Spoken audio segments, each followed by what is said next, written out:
So today I'm going to show you a little mod I made to my Harbor Freight planer. So it's a 2.5 horsepower, 12 inch. The biggest problem for me on this planer, and this is what I'm going to show you today, is the infeed outfeed tables. Because as you can see, there are none.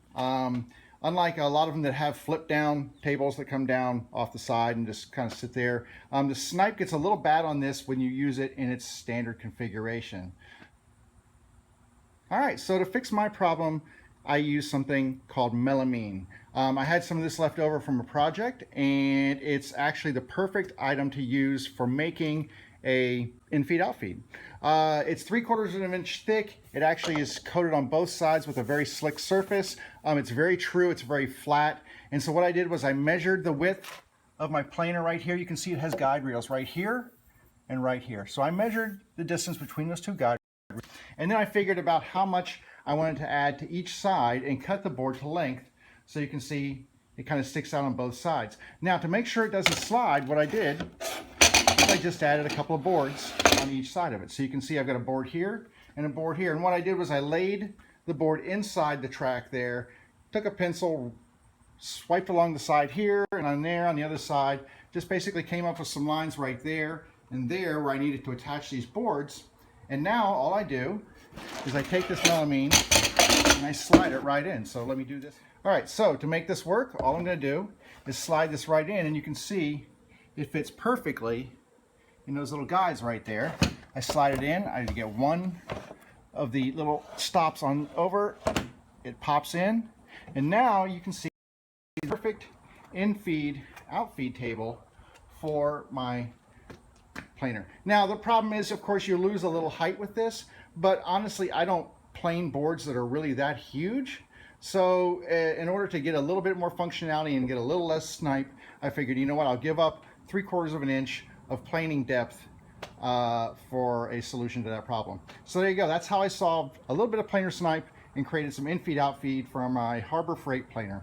All right, that's it for now.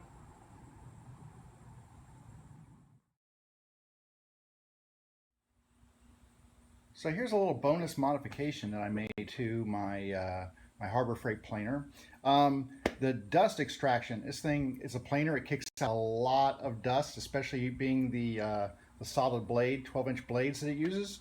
So it has a little dust port right here, and actually has a fan right here. It blows them out, comes out this side port, which is great, except I use this dust deputy on a big rigid shop vac, and I have this little connector right here that comes on the end of the hose, and it kind of just there and doesn't fit over top of this or inside there. So what I did, and I do this with a lot of my tools, is I went to Home Depot and found one of these. This is just a little rubber coupler. This one says that it is a 1.5 inch to 2 inch CI plastic to plastic.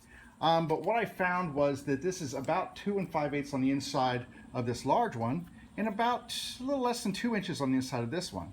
So what I can do is slide this over, because you see it's 2 by 1.5. There you go.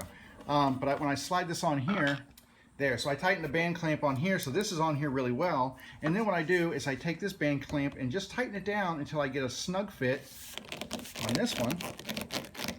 And now I've got great dust extraction. It cuts down on the amount of shavings or you know, dust that comes off of this thing by a ton. So there you go. For your tools that don't quite fit these, what they call standard dust extractor measurements, you can find these things going from 4 inches down to 1.5 inches, and they're great. So put them on all your tools, and then you only need one hose to fit all your tools. So there you go. There's my helpful hint for the planer. I guess that would be the bonus hint. All right, take care.